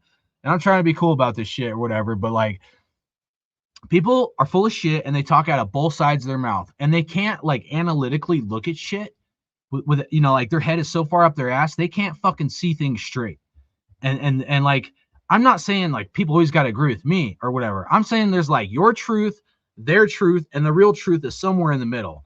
And I try my best to look at all sides of the coin before having like a strong opinion. But like, where's the real truth?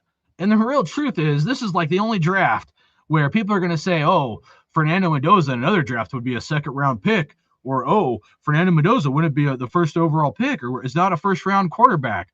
Absolutely fucking insane, guys. Like nuts, bro. Like, we finally get a chance to have our quarterback. We can't get some fucking love, dude. Now people will say, yeah, he should be drafted, in the first round, or like they'll say he's the best quarterback in this draft, right? But then at the same time, they'll be like, but he's not exactly a first overall pick, or I don't think he's exactly should be a first round talent. The dude went 16-0, guys. Like, what the like? This dude could have shown you guys all the signs, all the wonders, all the miracles in the fucking world, and you guys still wouldn't believe. You know what? That's fine. I love that underdog mentality. That's gonna make him better. That's gonna make him a Raider. And I'm gonna love that motherfucker because that's how I live my fucking life, dude. You keep doubting me, bro. We'll see, man. But just remember, when I say buckle up, Buttercup, the hate is coming. This shit ain't over, dude. This shit is not over. It's fucking coming. You're a Raider fan. It's Mendoza. This hate, it's coming in, dude. It's gonna amp up like tenfold, dude. And I've seen it all, dude. I've wanted, like I said, I've been wanting to do a video.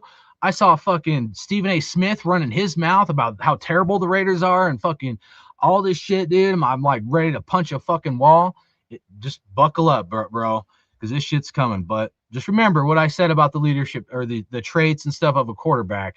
And someone comes at you, and dude, I even tell my son this, dude, and give them, the facts of what I said or what to look for in a quarterback. But I tell my son, like, someone will say something around their mouth. I'm like, bro, like, he has a friend that's a Broncos fan. His friend's like, Raiders don't have anybody on their team. I'm like, bro, either your friend is full of shit, he doesn't know what he's talking about, or it's just low football IQ. And it's probably low football IQ because he heard it from someone else and he's just repeating some dumbass shit. Like, he doesn't know we have Brock Bowers. He doesn't know we have Ashton Genty. He probably doesn't know who fucking Jack Besh is. And that's fine. It's cool, dude. You guys are cool, man. Don't worry about it.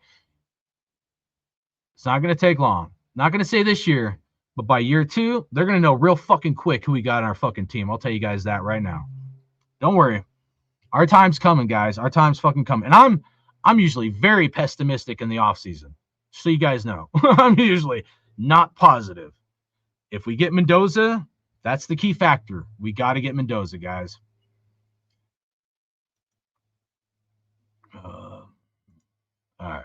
Get through the chat here and then wrap it up here soon. They're too busy getting in all the cheerleaders like I did. Nice. On that subject, who would have thought I think you meant Sam Darnold class of 2018 got his ring before all the best, especially being written off by several teams draft Mendoza. That's an interesting point. And that brings me to something I thought about, not a Raiders topic, but what's more impressive? Fernando Mendoza being on his 5th team and winning a Super Bowl, or say, let's just say before the Super Bowl, the lead up to it. What's more impressive? If I said Fernando Mendoza, I fucked up. All right, Sam Darnold, 5th team, takes him to a Super Bowl, or Drake May, year 2, winning 4 games the year before, taking his team to a Super Bowl. And a lot of people, this is the other thing that pisses me off in Raider Nation and football fandom. They'll be like, we can turn around year 1, dude. Let's be real here, guys. I mean, Drake May, he's not in his first year. He's not a rookie. This is his 2nd year. Bo Nix, this isn't his rookie year. This is 2nd year. Like, it's not going to be a 1-year turnaround. Okay. Now, if we get Mendoza after year 1, year 2, we should be clicking. Okay. That's the difference. We can't, I'm not going to have unrealistic expectations of Mendoza. Could it happen? Yeah, it could, but I'm not setting myself up for failure as well. And I'm not trying to lower my standards or move the goalpost mid kick. I'm telling you guys, I'm not expecting him to fucking ball out and be this greatest thing since sliced bread year 1. I want to see growth, development, and by year 2, that's when I want to see this fucking elevated and my expectations are raised to a whole new level. And guess what? People are like, well, the Patriots turned it around year 1 or in 1 year. No, they didn't. You guys are fucking dumb. It was 2 years, dude. Drake May was his 2nd year. Bo Nix was his 2nd year. People just make shit up to fucking, we can do it in 1 year. No, guys, we got to fucking have some realistic understanding of the situation we're in. Situational circumstance. It's going to be a 2-year thing, man. So, I'm not expecting, fluffy roses and butterflies year 1. It's going to be year 2, man.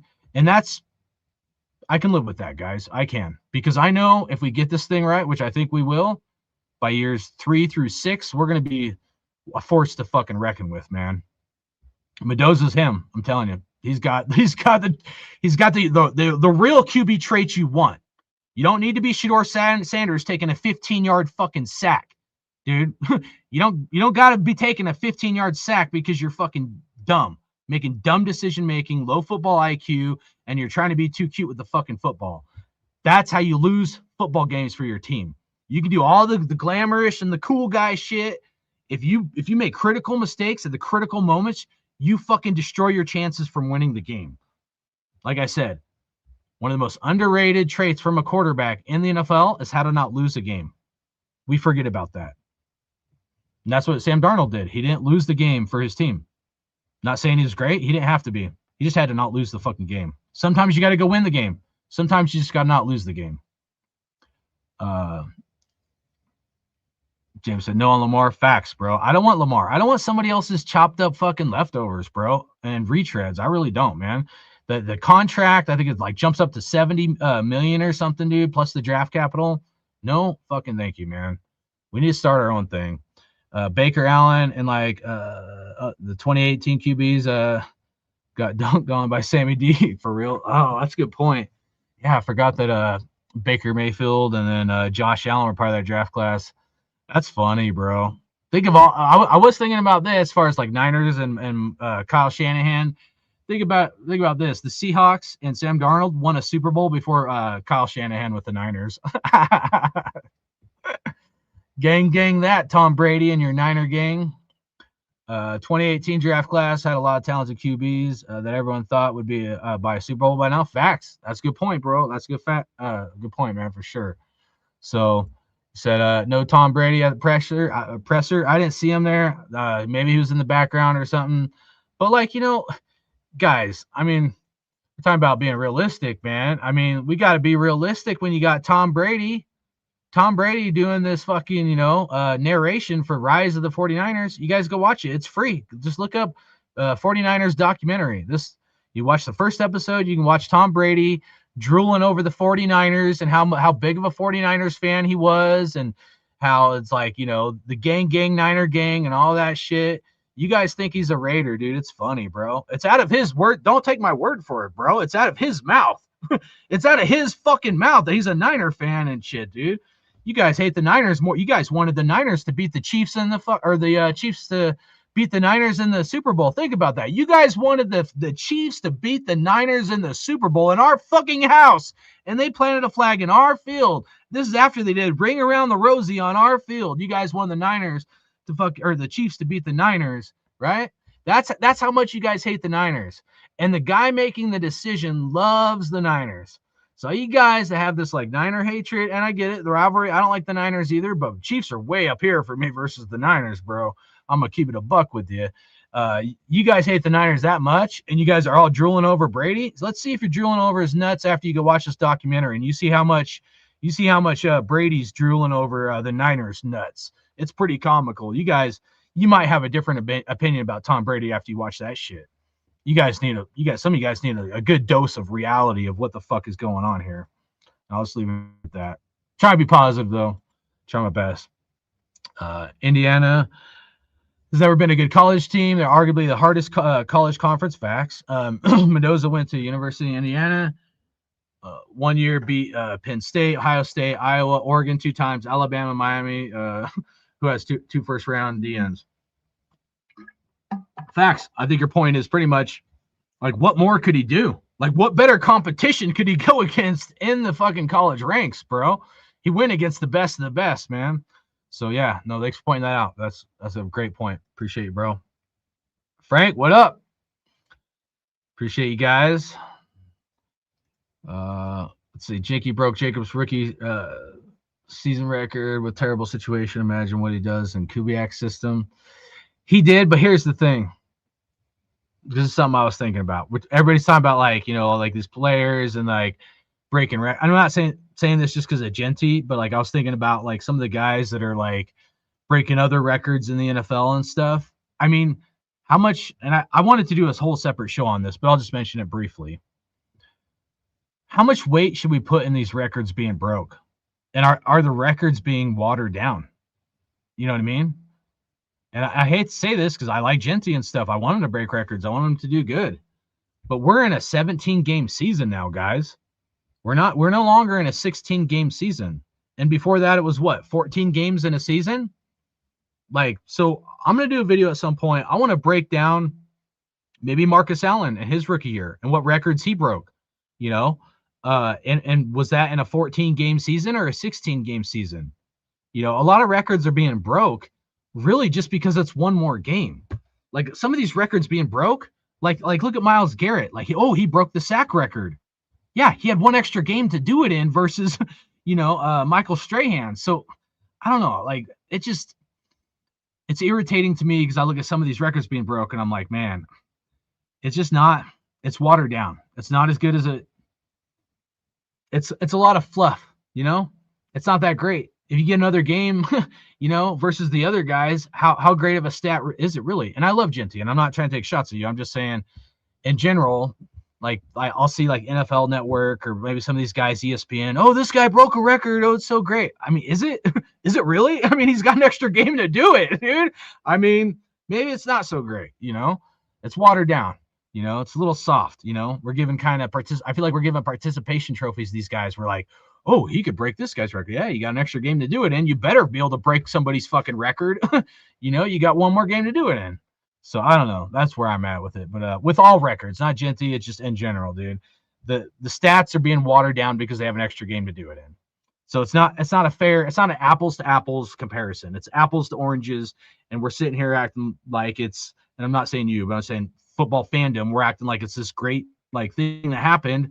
It's cool, you know, but it's not as great as we think it is. We're like, we've diluted it, watered it down, and we're like fluffing it up like it's great, you know? And I'm like, is it really? I mean, you got an extra game to do it in. You better be able to break the record, you know? And what do you think that if you were to go back to, say, Emmitt Smith, a Marcus Allen, Jerry Rice, and a record they may have broken in a season, right? Imagine what they would have done if they would have had another game in that season to break the record. It would be even harder.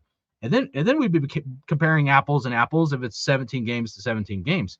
And how many of these records back in the day was 14 games? I got to do some research on, I can't remember when the 14 games switched over to 16 or whatever, but yeah. So, yeah. And that's just how I look at things. Like if we're gonna be honest, let's be honest and fair analysis. But Genty will thrive in Kubiak system facts. No, that's a good point. I mean, you go back to the Texans with Gary Kubiak and who's Adrian? Who's the running back? No, I can't remember. Oh, I can see his face. He's like a scat back. He was really good for a zone style offense. But Genty and then the zone scheme. If they get the offensive line right and get somebody that can do zone blocking, not Colton Miller, will be real good. Frank, what up? So damn right. Appreciate that, bro. Make sure you guys hit the like, subscribe. I gotta go pick up my kids here in a minute, so I gotta bounce on out here in a minute. So I'll finish up. Any last things you guys want to say? Let me know. Jacobs was in a 17-game season. Oh, when he broke the record. That's a good point. I didn't think about that. So even that's watered down. You know what I mean? Like Ohio State will have the most defensive players drafted from this year from a single university. If you think about it, Mendoza's played in a game against Pro Bowl or pro type NFL players or NFL teams. Yeah. I mean, when you're going against guys like that, guys are going to be first round draft picks and stuff. I mean, I think that should carry more weight. Like how did the quarterback produce or perform in critical situation against the elite players in the NFL? You know what I'm saying? So can't believe Myles Garrett broke the sack record on a losing team and that teams were passing against a lot because we winning and running the clock out. Yeah, I didn't follow it too much. I'm just trying to put out a point in general where it's just like a lot of these stats are watered down at this point. You know, they get an extra game and stuff. So it's not, I see somebody breaking a record and I'm just like, it's not that I'm not excited or happy for that person or whatever, whether it's Jacobs, Genty, whatever, but it's just like, is it really as good as they're trying to make it to be? Or is it like, hey, they have an extra game and, you know, it's watered down? And to me, I just want it to be like fair. You know what I mean? Like I want it to be apples to apples. If he's that great, how was it in Emmitt Smith's rookie year with how many ever games Emmitt Smith had, or Marcus Allen, or Jim Brown, or Bo Jackson, or any of the greats that has ever played the game, Barry Sanders, you know? How does that record being broke compared to the legends that originally broke it or up there in the record books? Is it fair comparison, apples to apples? And if it's not, then, you know, I think we got to look at it. And it should be like, if you say something about the record being broke, it's like, hey, he did a great job. He broke the record. But there's got to be a caveat. But it's not apples to apples because he's got an extra game to do it versus these other guys.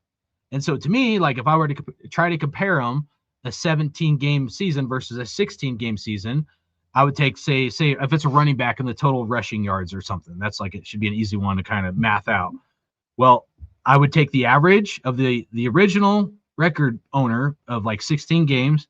How many yards was it per game? And take the new guy and him breaking it in a 17-game season. How many yards was it per game? What's the average?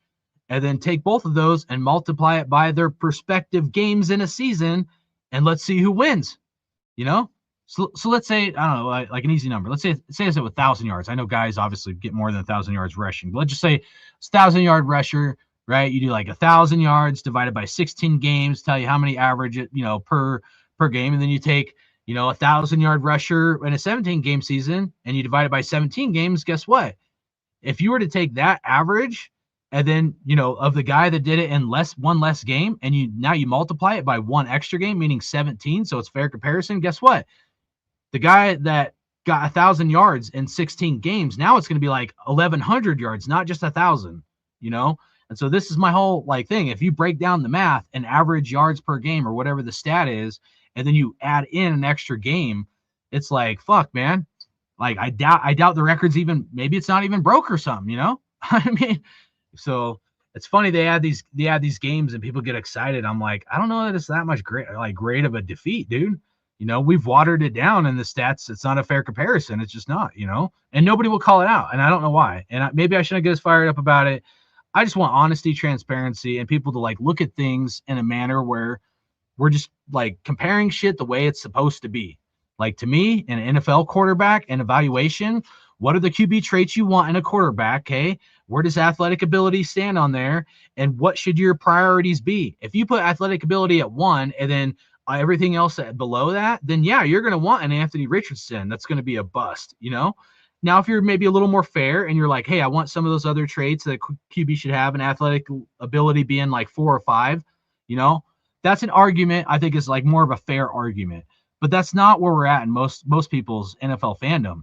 If their athletic ability isn't number 1 or 2, like they don't want the quarterback, guys. You could be great like Fernando Mendoza at all the other things, and guess what? If the athletic ability isn't top here, number 1, then they don't want you. And that is nuts to me because athletic ability is not the most important trait. It's like 5, 7, and to me, it's like 8 or 9 or something on my list. Some people can move it up higher to 5, like I said, but it's not the most important trait. It's not, dude. People are smoking fucking crack as far as I'm concerned. It's nuts, bro. Low football IQ. I guess that's the nice way I should put it because that's as nice as I can say it. All right. Read these last few, and I got to get out of here. I got to bounce here. I appreciate you guys. Make sure you hit the like, subscribe. Garrett got 13 more sacks than Max. That's crazy. It is crazy. I didn't even talk about Max Crosby. I'm not going to have time to talk about Max. I've rambled too much about other shit. Sorry, guys. I'd rather have a team, really good players, than a team with a great player. Facts.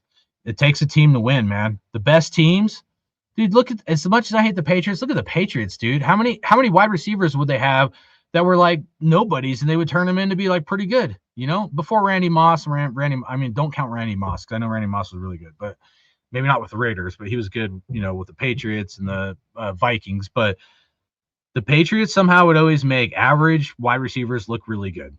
Nuts, Julian Edelman, Amendola, others, they just every year somehow they just figure out a way to make fucking average receivers be really good. But yeah, it's a team sport, man. I agree. We should over double what Max had. More games and many more rule changes later. Yep. Just making it a more softer, gentler football season, man. Percentage that Max will be traded with Kubiak. I'll end it with the Max thing. Give me a second on that, bud. NFL gotten so bad due to rule changes, can't even tackle anymore. Facts. Free agency will shape what will be drafted after we pick Mendoza. Okay. All right. So I'll end it with the Max thing. I'll try to make it. I'll have to make it quick. So, what did he say? He said percentage. So to me, here's our Max. I don't want to trade Max, right? But there's pros and cons to each situation. Okay. Now with Max Crosby, like there's some validity to even what Rebel was saying, which I thought about before he said it. But where essentially he's talking about. I'll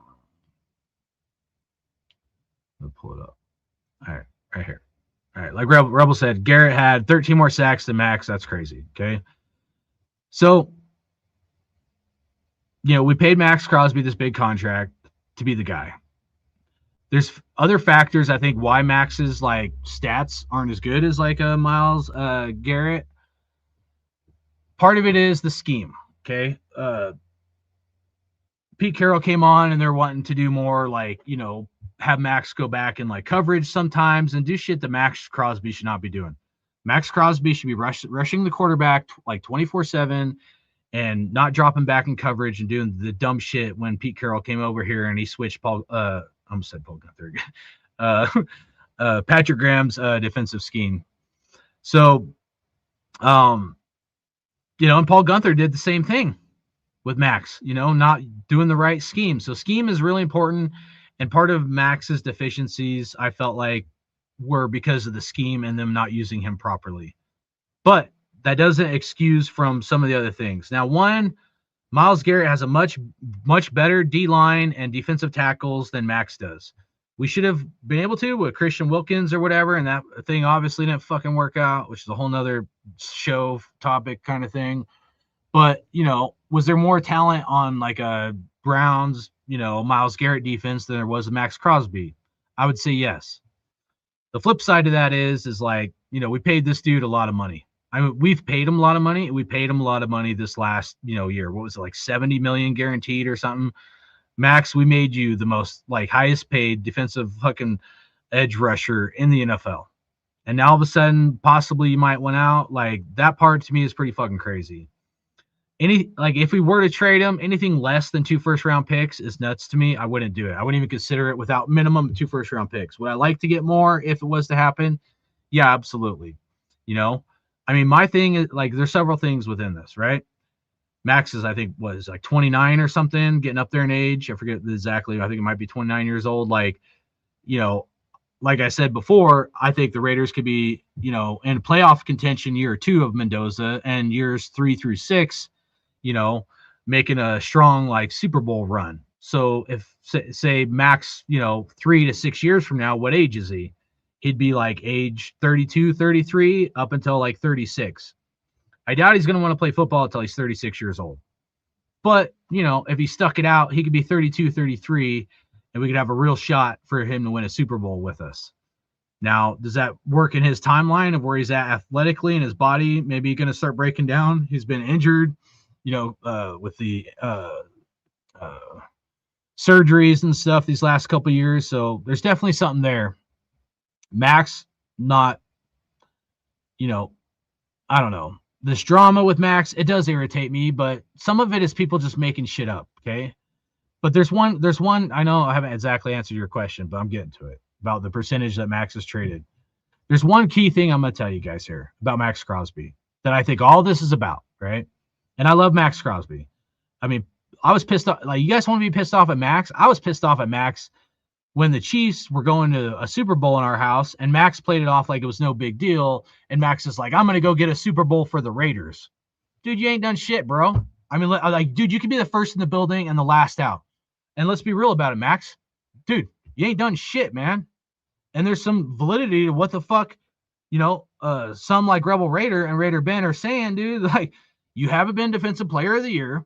You like barely get like above 10 sacks, right? Like, you know, there's all these other factors, and like you're doing good. You help us, but are you really fucking elite money?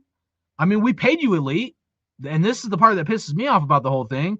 We paid you. You want to be the top dog? We paid you top dog.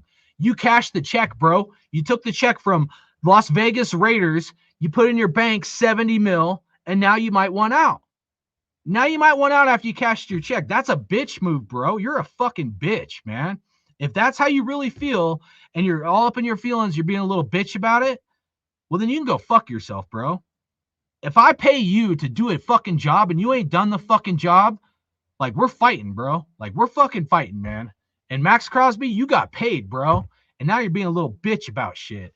And that's what fucking pisses me off, because I love Max, right? And I know he's worked his ass off. And I know he's been through all these coaching changes. I know there's all these other factors. But guess what?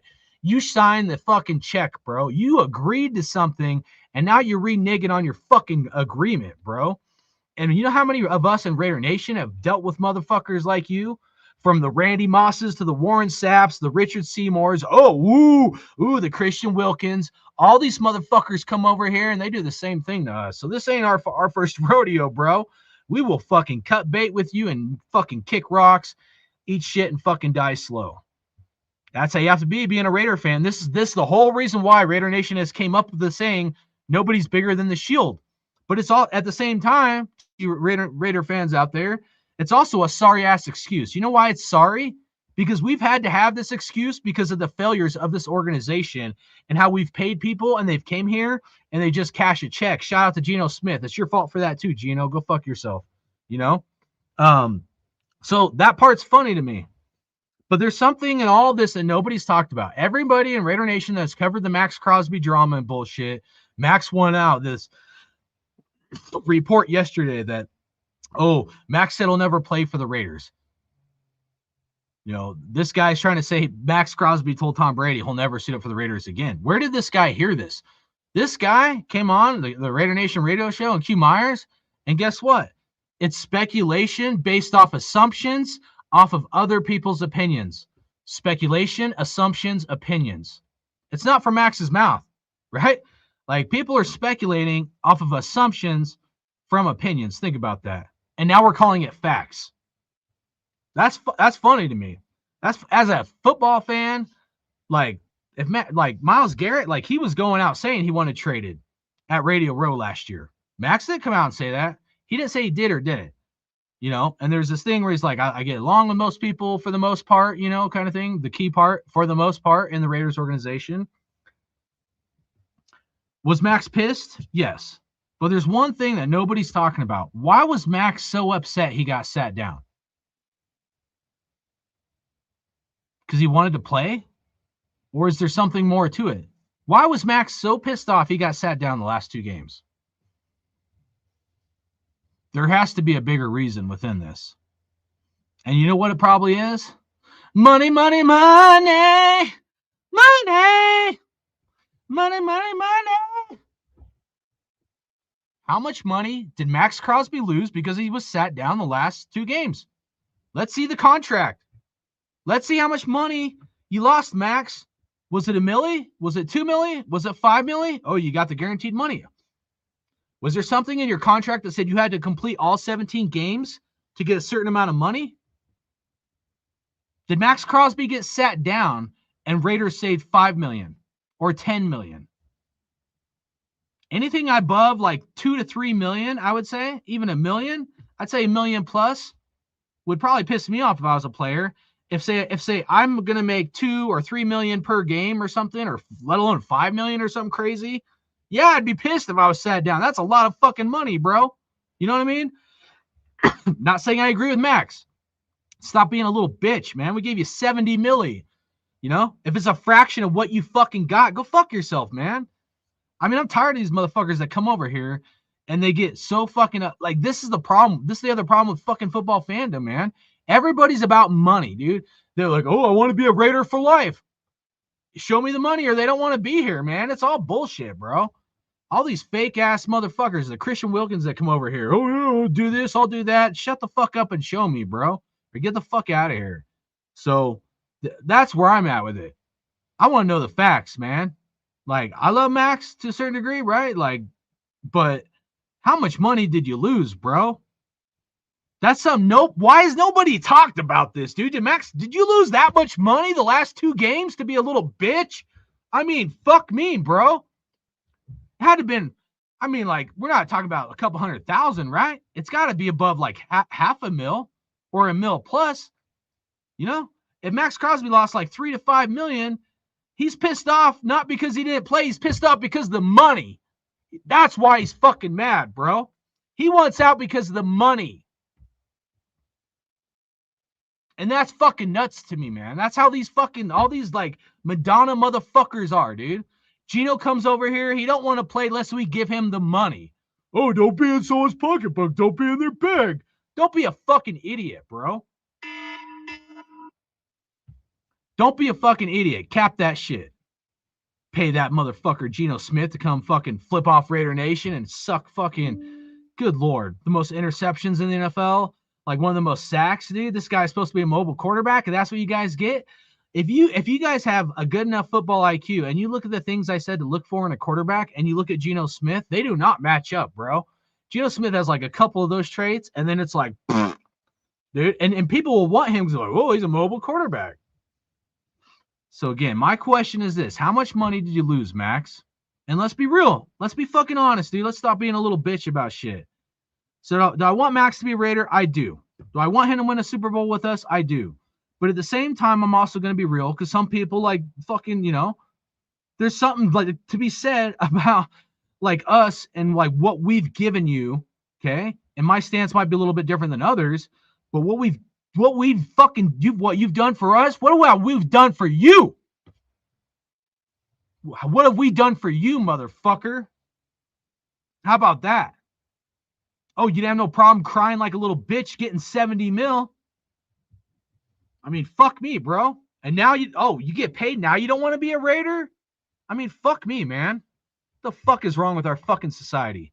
Max, you want to be here? Great. You don't want to be here? Fucking great. Go fuck yourself like everybody else is taking advantage of our fucking team.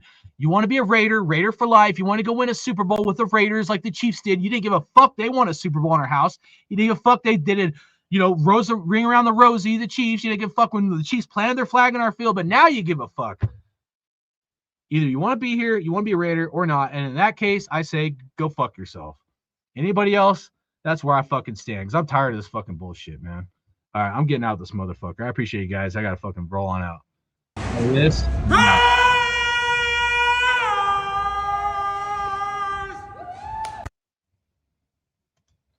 You guys like, subscribe, Hardcore Raider out. There's only one nation. That's Raider Nation. All you fake ass motherfuckers out there.